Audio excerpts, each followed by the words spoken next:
Hey, what's going on, everybody? Back with another how-to. Today we're going to be replacing the camshaft position sensors on this 2009 Nissan Pathfinder 4.0. Now this should fall in line with any 4.0 Nissan Pathfinder, third gen from 2005 to 2012, and it should also fall in line with any Xterra or Frontier that has the 4.0 as well. So let's get into it now.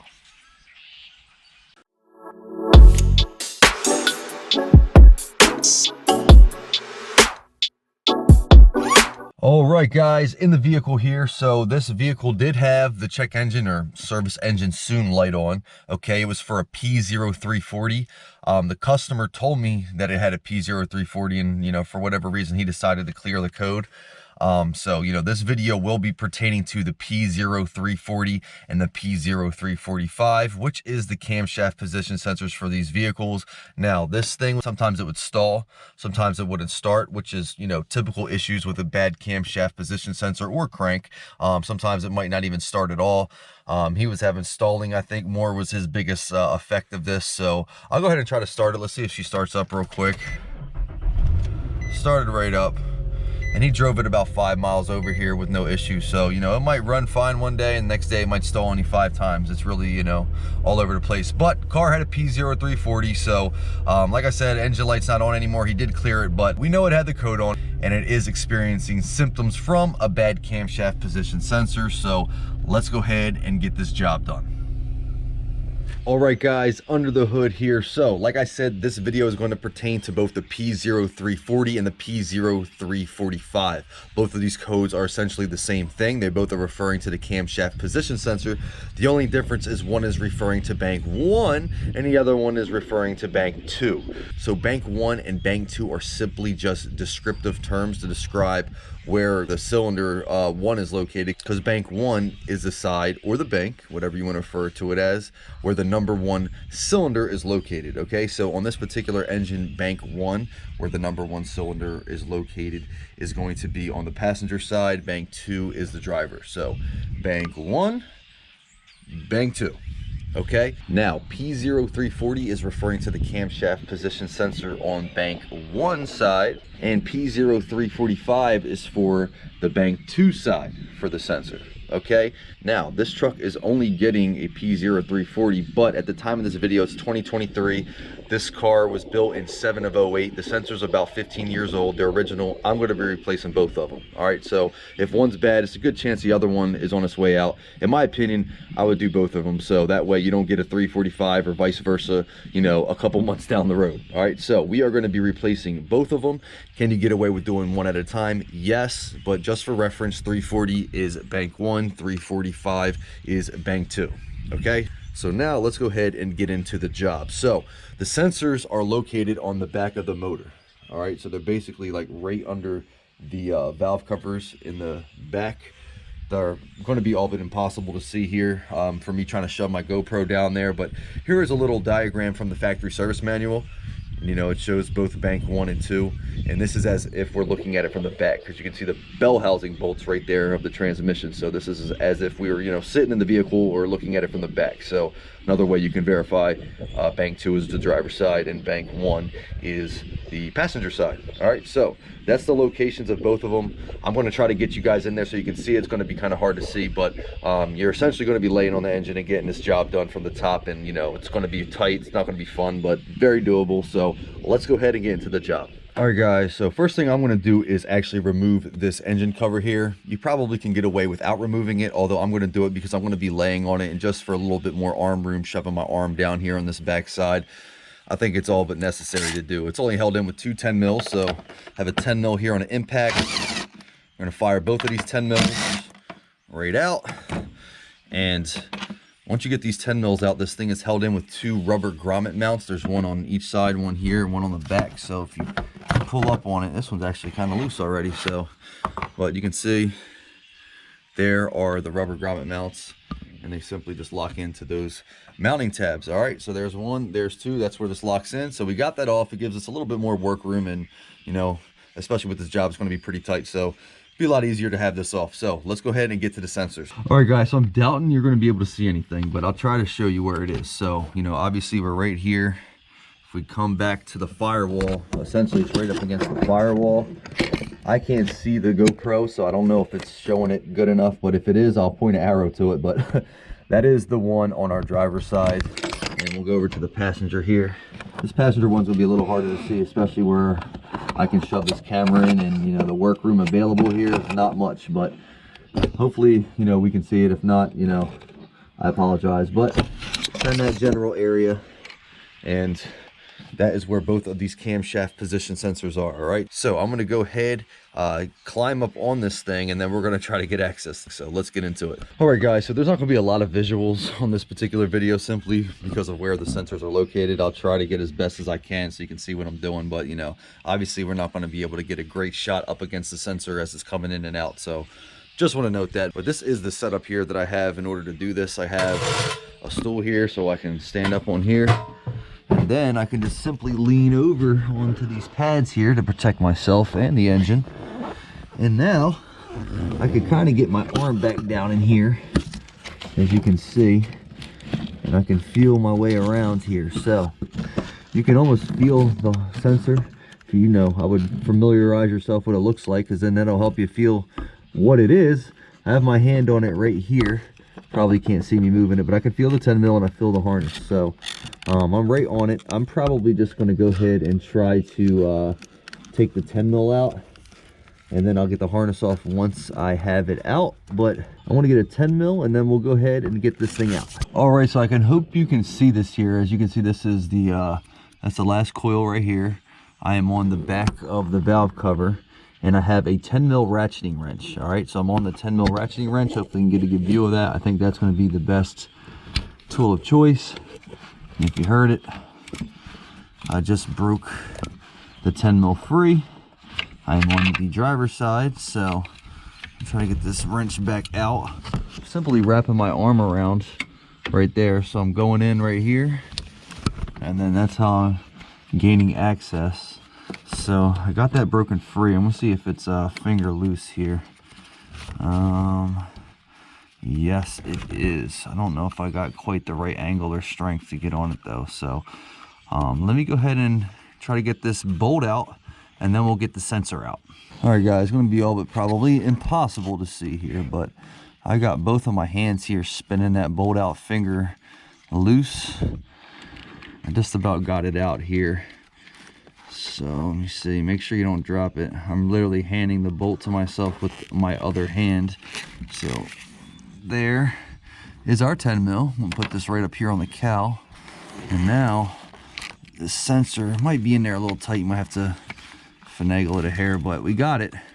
See if I can move the camera hair here to get a little better view. All right. And there she is. There is the sensor, guys. All right, so here we go, guys. Here's the sensor, and this is why I said it'd be a little bit easier to do this, get this harness off once it's out, because now that it's out, I can press this green tab in, and this should just come right off. Well, should. There we go. Gee, that thing faulted me a little bit, guys, but here is our old sensor. This is on bank 2 on the driver's side, so let's go ahead and get this thing replaced.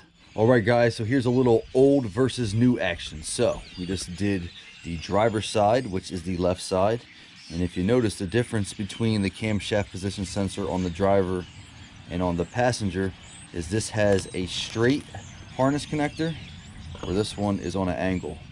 So that's really the only difference between these two sensors, is just the angle. So here is the left side, which is bank 2. This is the driver's side. The part number is CSC 1035. This is a CarQuest right from Advanced. So there is the replacement versus the old. And then for the bank 1 on the passenger side, it's CSC 1034. Now, these sensors these days, they're not as good as they once were. I mean, they're never going to be as good as OEM, but sometimes I've had issues with crank and camshaft position sensors where the gasket or the O-ring will actually push the sensor in a spot where it's not ideal. So I want to try to put the sensor in with the O-ring that it came on it, but sometimes you might have to swap the old O-ring in. And I know some people might be like, oh, well, it's going to leak, yada yada. I mean, it's a slim possibility it might, but from personal experience, it more than likely 9.9 times out of 10 won't.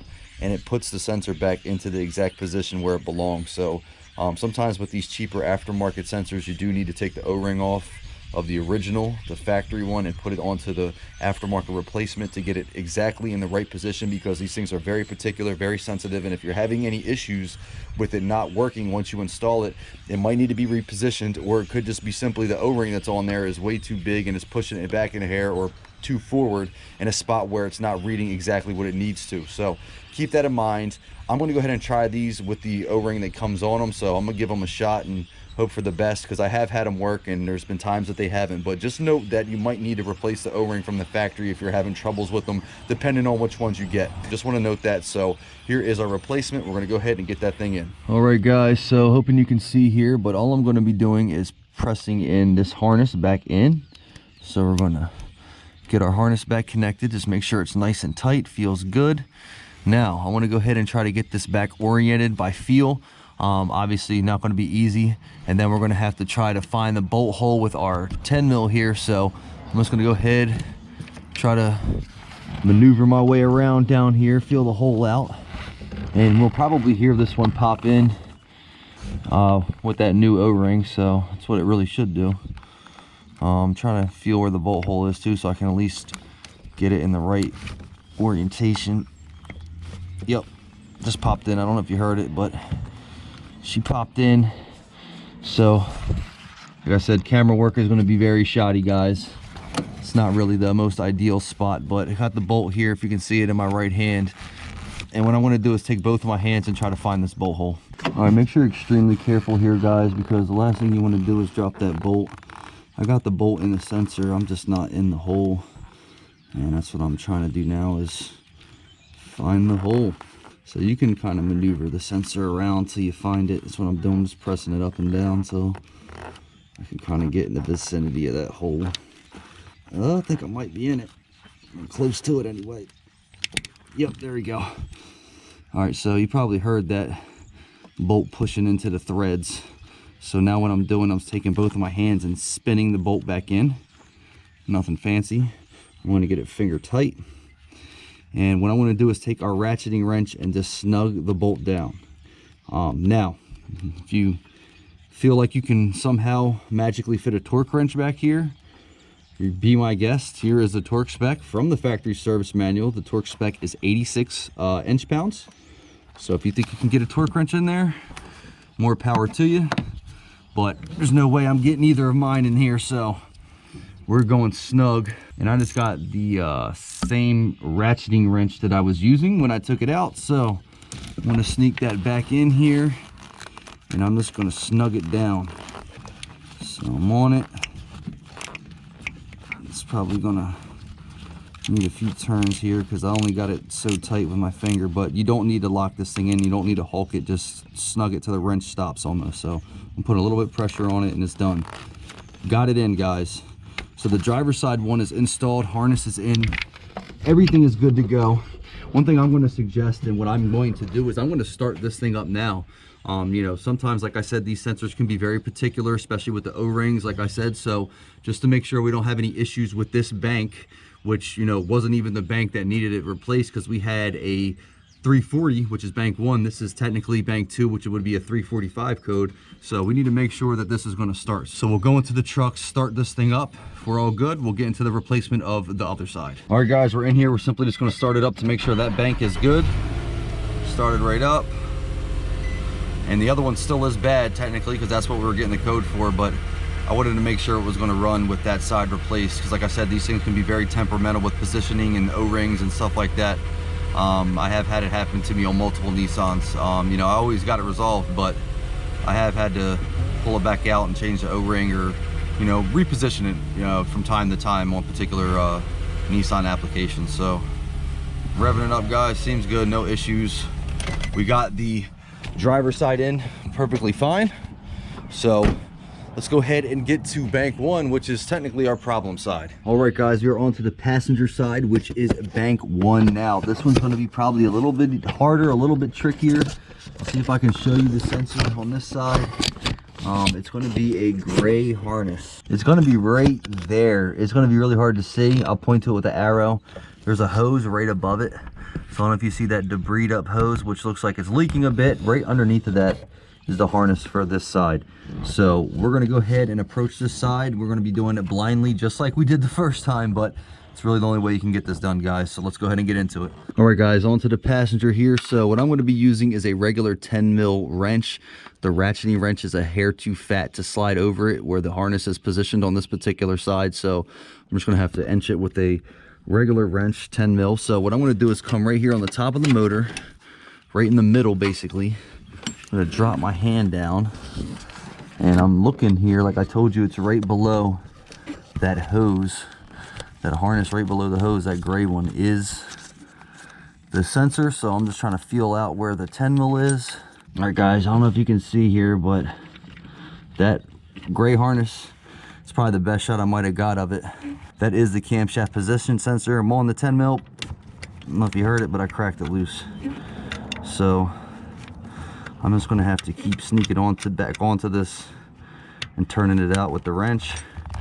Probably eventually get it finger loose, but you know, like I said, my ratcheting wrench was just a hair too fat and thick to sneak onto this thing. So I'm just basically doing it blindly here with the wrench. I got it finger loose now, so put my wrench down here. I think I can get to it here with my hand. Yep, I just got one hand finger threading it out. Guys, I'm just about out here, got it. So there is the bolt. Hopefully you can see that. Try to get back onto this sensor here, and I'll try to pull her out. It wants to come out, but this big wire loomed wire is in the way. So I don't think it's going to be enough for me to sneak it out with the harness on. So I'm going to have to figure out how to get this thing out here. She's definitely fighting hard.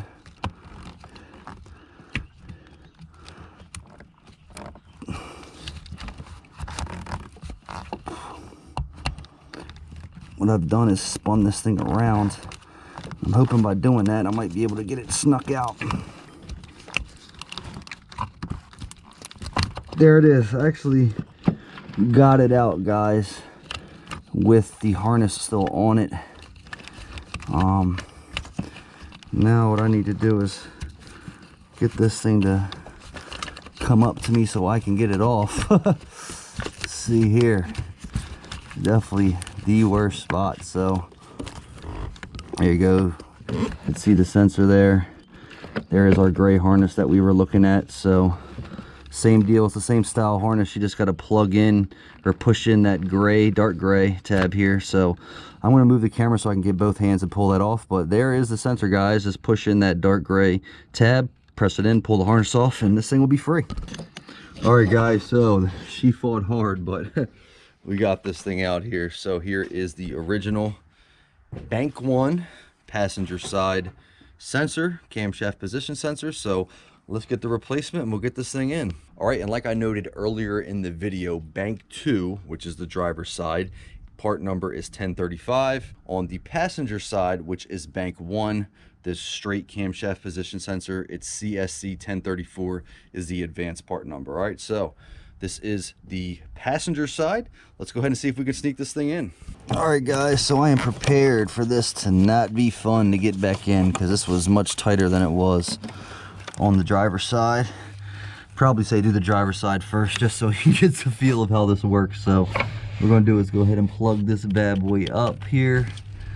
So we did the same thing we did on the other side, where we got the harness out after we got the sensor itself off of the motor. There you go, you heard it snap in. So let's see if we can find our way home here, guys. Just keep in mind, the hole for the sensor is closer to the passenger side, and the hole for the bolt is closer to the driver's side. So just to note that, just so you can visually see it while you're doing this. And you almost got to get it dead on, because if you don't, it's not going to go in. So I got it. I got to press it in here. Probably hear it pop in with that O-ring. See here, Yep. I don't know if you heard that. That was it popping in. So now it's a matter of finding the hole for the bolt. I don't know what the view looks like now. It's probably absolutely horrific, and I apologize, but like I said, trying to record this and do it is virtually impossible. Yeah, there we go. On the sensor. Ooh, I think I might actually got it first try, guys. There we go. I am threading in right now. So I almost felt where it was. Got it lined back up, and now I'm actually getting that thing threaded in there. So probably can't see, but there is the harness. It's back in its orientation. I'm just going to get this 10 mil finger tight, and then I'm going to lock it in with that 10 mil wrench. And like I said, on the other side, it's the same for this.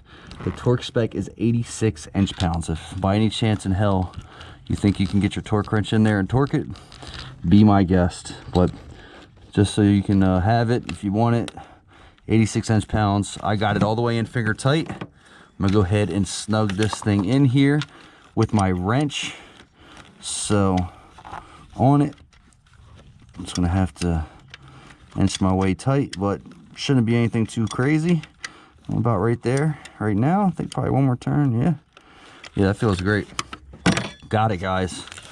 So here it is. That is our passenger side bank 1 camshaft position sensor installed. So both of these new sensors are now installed, guys. All right, guys, both bank 1 and bank 2 sensors here are now installed. I think they are, you know, we already tested out the bank 2 side on the driver, started right up, no issues. So let's fire this up one more time, make sure that we're good. We got a good start, good everything, and then this will essentially be resolved. All right, so we're in here for hopefully our final startup. Just fired right up, no issues, sounds good. And like I said, this was more intermittent for him. He got the code and he did clear it, so that's why it's not currently on. But obviously once you replace this and the code is still on, you can clear it and then you drive and it should never come back on. You should be fine. But I'll give it a couple revs. Yeah, man, I think she is good to go. Sounds good. Idle coming down. Let's go look under the hood. All right. So she's running good. She does have a couple other issues. Valve cover gasket. You know, she got a belt noise. You know, it's got 200,000+ miles on it. So definitely a couple other things that need to be addressed, which I'm going to review with the customer. But you know, obviously the 340 code and the camshaft position sensor was limiting him driving. It was stalling, preventing it from starting. So, you know, definitely something he wanted to get done. So we got both of those sensors replaced. Only thing here, we need to put our 2 10 mils back and pop the cover on, which is obviously pretty easy. Pop the cover on, 2 10 mils, and you're done. All right, so I hope this helped with replacing the camshaft position sensors on your 3rd gen Nissan Pathfinder. Make sure you stay tuned, because you never know when I might be wrenching on this thing again. And until next time, guys.